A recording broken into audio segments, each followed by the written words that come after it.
पवन तनय तुम एक आधारा,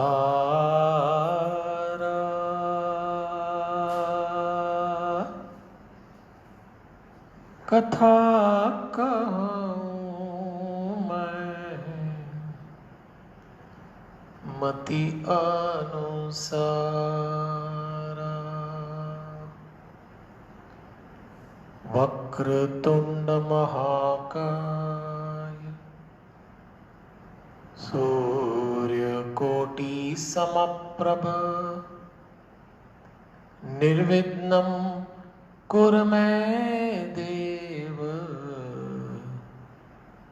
शुभकार्येषु शुभ सर्वदा। गुरुर्ब्रह्मा गुरुर्विष्णु गुरुर्देव महेश्वर गुरुर्साक्षात् परब्रह्म तस्मै श्री गुरुवे नमः। नमो भगवते वासुदेवाय गौ ब्राह्मणे हिताय च जगत हिताय कृष्णाय गोविन्दाय नमो नमः।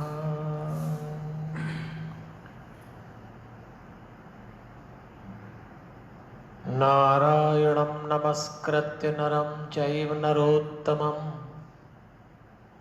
देवीं सरस्वतीं व्यासं ततो जयमुदीरयेत्।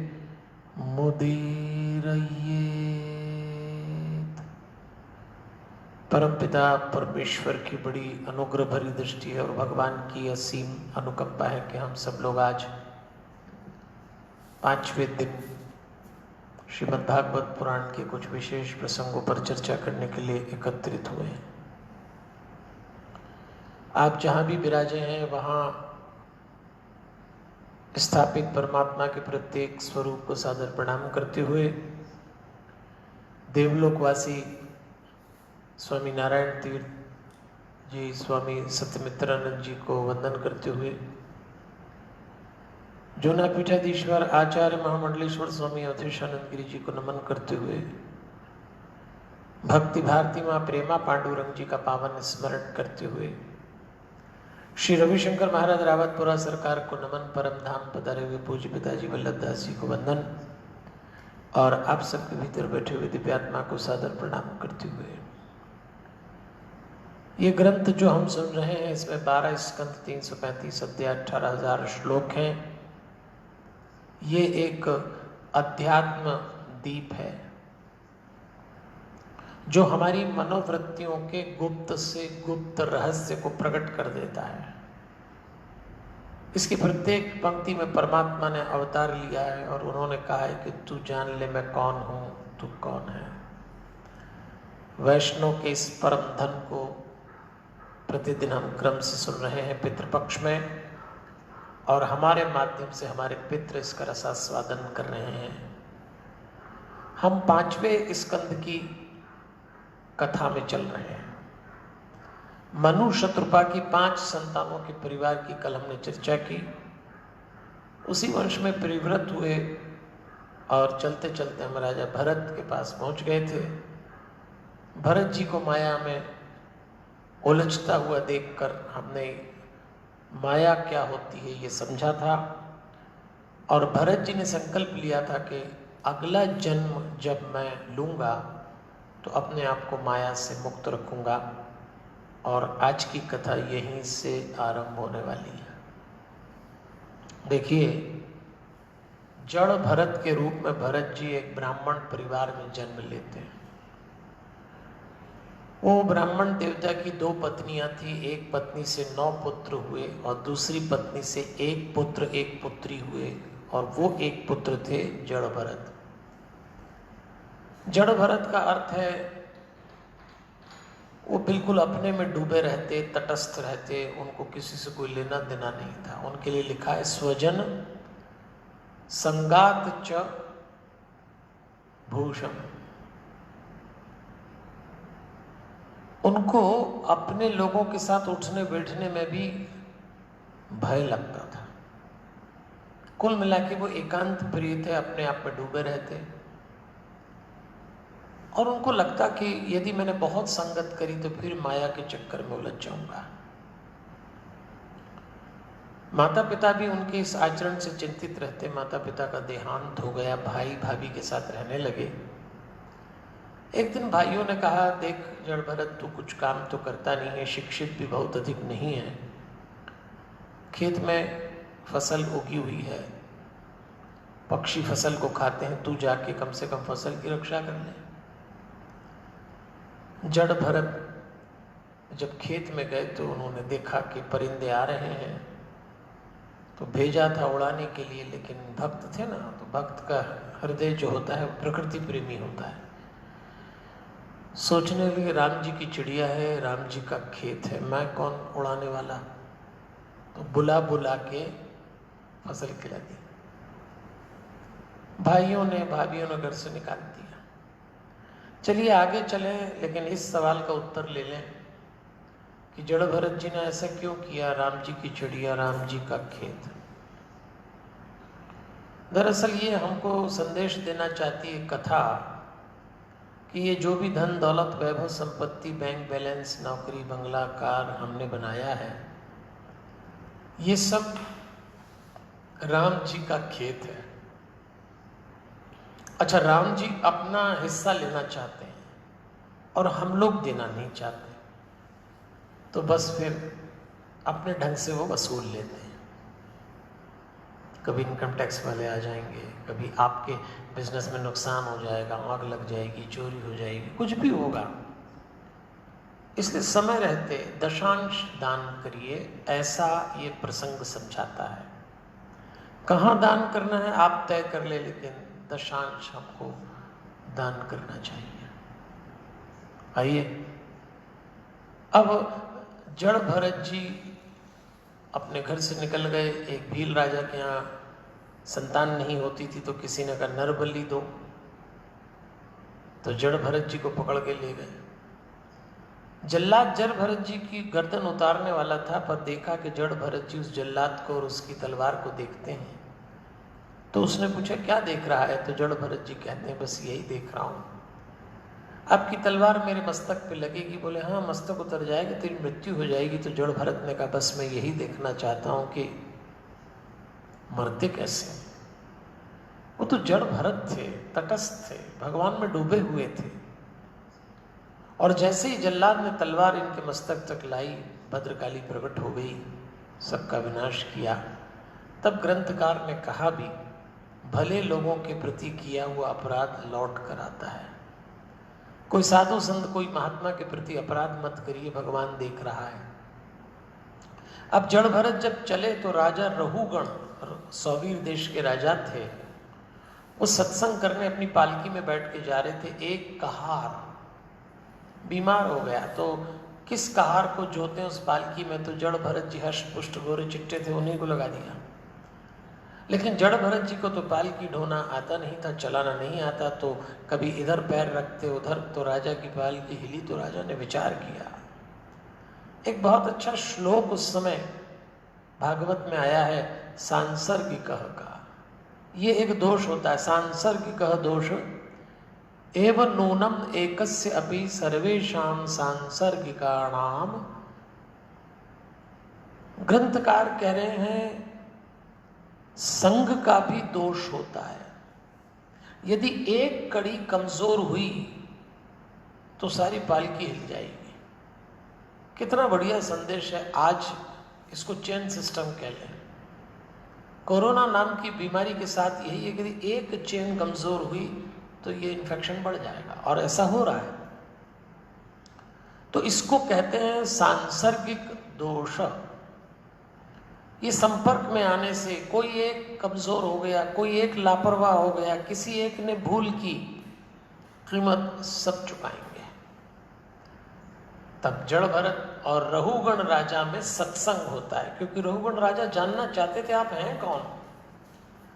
और बहुत सुंदर ढंग से जड़ भरत जी राजा रहुगण को समझाते समझाते कहते हैं, देखो 10 काम करने से परमात्मा की अनुभूति होती है। तप करो, यज्ञ करो, अन्नदान करो, अतिथि सेवा करो, दीनों की सेवा करो, धर्मानुष्ठान करो, वेदाध्ययन करो, जल उपासना करो, अग्नि उपासना करो, सूर्य उपासना करो। ऐसे 10 काम करो, लेकिन ये आवश्यक नहीं है कि ये 10 काम करने पे परमात्मा मिल जाए। हाँ, एक काम करो, महत्पाद रजः अभिषेकम। कोई गुरु, माता पिता, कोई महान व्यक्ति के पैर की धूल से यदि स्नान कर लो तो भी परमात्मा मिल सकता है। कितनी बढ़िया बात बोली है। गुरुजनों के पैर की धूल से स्नान करना चाहिए। अगर आप ध्यान दें तो जब हनुमान चालीसा आरंभ होती है तो तुलसीदास जी ने पहली पंक्ति में क्या लिखा है? श्री गुरु चरण सरोज रज निज मन मुकुर सुधार। गुरु के चरण धूल से मैं मन रूपी दर्पण को साफ करता हूं। वही बात यहां रहुगण कह रहे हैं। हरिओम रहुगण से जड़ भरत जी कह रहे हैं कि तुम सब कर लो 10 काम अपनी जगह ठीक है, लेकिन अगर केवल ये एक काम भी कर लो, गुरु कृपा जिसको कहते हैं, बड़े बूढ़ों की कृपा, महान व्यक्तियों की दया, उनके चरण रज से स्नान करने का मतलब ये है कि उनसे जुड़े रहो, उनसे अच्छी बातें सीखो, उनका आशीर्वाद लो, तो भी जीवन के कई कठिन मार्ग आसान हो जाएंगे। ग्रंथकार कथा को आगे बढ़ा रहे हैं। आपको याद है सुखदेव जी परीक्षित को कथा सुना रहे हैं। नैमिषारण्य में 88,000 शौनकादि ऋषियों को कथा सुना रहे हैं सूत जी, और वो कथा हम और आप सुन रहे हैं। अब कथा हनुमान जी की आती है। हनुमान जी की कथा यूं आती है कि वर्णन किया गया है, ग्रंथकार ने वर्णन किया है नदी का, द्वीप का, वर्ष का, लोकों की स्थितियों का, और उसी में वर्णन आता है श्री राम अवतार में हनुमान जी ने राम जी की स्तुति की। और स्तुति करते समय हनुमान जी ने एक बहुत सुंदर पंक्ति बोली, सर्व आत्मना यह सुकृत्यकम उत्तमम। महाराज, आपका अवतार केवल राक्षसों के वध के लिए नहीं हुआ है, आपके अवतार का तो काम है लोक शिक्षण, सबका भला करना। और हनुमान जी राम जी के लिए एक बहुत अच्छी बात बोले, आप थोड़े किए हुए को भी बहुत मान लेते हैं और आप आश्रित वत्सल हैं। भगवान थोड़े किए हुए को बहुत मान लेता है। बिल्कुल सही है, और इसीलिए भगवान ऐसी व्यवस्था करता है। अभी ये 18 सितंबर से जब अधिक मास आरंभ होगा 29 दिन तक, अक्टूबर में खत्म होगा वो। आप जानते हैं इसका नाम अधिक मास क्यों है? क्योंकि इस अधिक मास में जो भी आप भक्ति करेंगे उसका परिणाम अधिक मिलेगा। देखो, भगवान ने व्यवस्था करके दी। और इस समय कोरोना काल में तो हमको भगवान की भक्ति से और प्राप्त करने का इतना आसान तरीका और क्या हो सकता है। तो हनुमान जी ने कहा राम जी से, महाराज आप थोड़े किए हुए को बहुत मानते हैं, आश्रित वत्सल हैं। आश्रित वत्सल का अर्थ जो आपके आश्रित है, आप उसके प्रति वात्सल्य का भाव रखते हैं। बड़ी सुंदर स्तुति की। ये स्तुति हमारे लिए एक आश्वासन है कि परमात्मा हमारे प्रति प्रेम नहीं रखता, करुणा भी नहीं रखता, अपनापन भी नहीं रखता, वात्सल्य भाव रखता है। मैं समझता हूं, और मैंने विद्वानों के मुंह से सुना है कि प्रेम से भी ऊपर कक्षा है वात्सल्य भाव की। प्रेम स्त्री पुरुष में होता है, प्रेम प्रेमी प्रेमिका में होता है, लेकिन वात्सल्य भाव केवल माँ और उसकी संतानों के बीच में होता है। तो परमात्मा अपने भक्तों के प्रति वो भाव रखता है जो भाव माँ अपने बच्चों के प्रति रखती है। जड़ भरत जी की कथा तो पूरी होती है, लेकिन जड़ भरत की कथा सुन के कई बार लोगों के मन में ये भी आता है कि जड़ भरत क्या मूर्ख थे, ऐसे क्यों करते थे। लेकिन सच क्या है, देखिए ग्रंथ क्या कह रहा है कि थोड़ा बहुत जड़ भरत सबके बीच में बचा के रखना चाहिए। जड़ भरत का अर्थ मूर्ख होना नहीं होता, जड़ भरत का अर्थ तटस्थ जीवन भी नहीं होता। जड़ भरत का अर्थ है भोलापन। ये बड़ा प्यारा शब्द है, भोलापन। आज भोले लोग मिलना ही बंद हो गए। हर आदमी अपने आप को थोड़ा चालाक बनाना चाहता है, उसके अंदर एक कुटिल निपुणता चाहता है, और देखते ही देखते भोलापन मूर्खता की निशानी बन गया। लेकिन एक बात याद रखिएगा, इस संसार को समेट के जब आप ऊपर जाएंगे और जब आपकी मुलाकात भगवान से होगी, तो भगवान सबसे पहले आप में ये देखना चाहेगा कि जो भोलापन बचपन में मैंने तुम्हें दिया था वो तुम बचा के लाए या नहीं लाए। तो आपकी जो भी उम्र हो, अपने भीतर भोलापन बचा के रखना। देखिए 5 बातें अगर हम अपने जीवन में करें तो भोलापन उतर सकता है, बच सकता है। पहला, भरोसा। भोला आदमी सब पे भरोसा रखता है। क्यों? क्योंकि उसका भगवान पे भरोसा होता है। भोले का भरोसा भगवान। आप जितना भगवान के प्रति भरोसा बताएंगे, बढ़ाएंगे, उतना ही आपका भोलापन निखर के आएगा। दूसरा, भोला व्यक्ति दूसरों के लिए मददगार होता है। आप जितनी दूसरों की मदद करेंगे उतना आपका भोलापन जागेगा। तीसरी बात, भोला व्यक्ति शांत होता है। अशांत व्यक्ति कभी भोला हो नहीं सकता। वो इसलिए भी शांत होता है कि वो जानता है कि मेरे ऊपर किसी का हाथ है, तो किस बात की बेचैनी, क्यों परेशान हो। चौथी बात, भोला व्यक्ति अहंकार रहित होता है। आपके भीतर जितना अहंकार उतरेगा आपका भोलापन उतना ही पी जाएगा। और पांचवी बात, भोला व्यक्ति अपेक्षा रहित भी होता है। दूसरों से उम्मीद नहीं करता कोई। दुनिया में दूसरों से उम्मीद करना भी बहुत बड़ा दुख है। अच्छा, वो पूरी नहीं होती तो फिर आपका दिमाग होता है खराब, और फिर गया भोलापन काम से। तो ये 5 काम यदि आप बचा के रखें, भरोसा भगवान का बनाए रखें, दूसरों की मदद करें, शांत रहें, अहंकार न करें और अपेक्षा रहित हो जाएं, तो आपके भीतर भोलापन उतरेगा और जीवन के अंतिम समय में परमात्मा आपके भीतर के उस बचे हुए भोलेपन को देख के बहुत प्रसन्न होगा।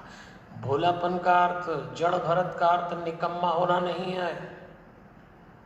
नहीं तो आपको लगे जड़ भरत आलसी थे, निकम्मे थे। ना ना ना, निकम्मापन तो पाप है, मान के चलिए। आइए अब चलते हैं धीरे धीरे। कथा सुना रहे हैं सुखदेव जी परीक्षित को। परीक्षित जी एक एक करके प्रश्न पूछते हैं, वो उत्तर देते चले जाते हैं। तो उन्होंने, परीक्षित जी ने इस प्रसंग के बाद प्रश्न पूछा सुखदेव जी से, महाराज बहुत ध्यान रखता है भक्त, लेकिन इसके बाद भी पाप हो जाता है।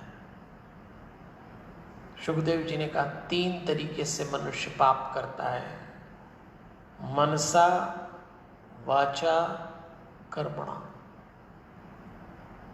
मन, वाणी और शरीर से पाप किए जाते हैं। 3 तरीके से पाप होते हैं। और यदि पाप हो जाए तो प्रायश्चित जरूर करना। जैसे रोग होने पर चिकित्सक रोग और रोगी का उपचार करता है, ऐसे पाप हो जाए तो अपने चिकित्सक स्वयं बन जाएं। कोई दावा नहीं कर सकता कि उससे पाप नहीं हुआ हो। मन, उक्त, पाणी भी 3 तरीके से आप पाप करते हैं। तो अपने पाप के निवारण के लिए आपको खुद चिकित्सक बनना पड़ेगा। यथा विषक चिकित्से रोजाम निदान वित।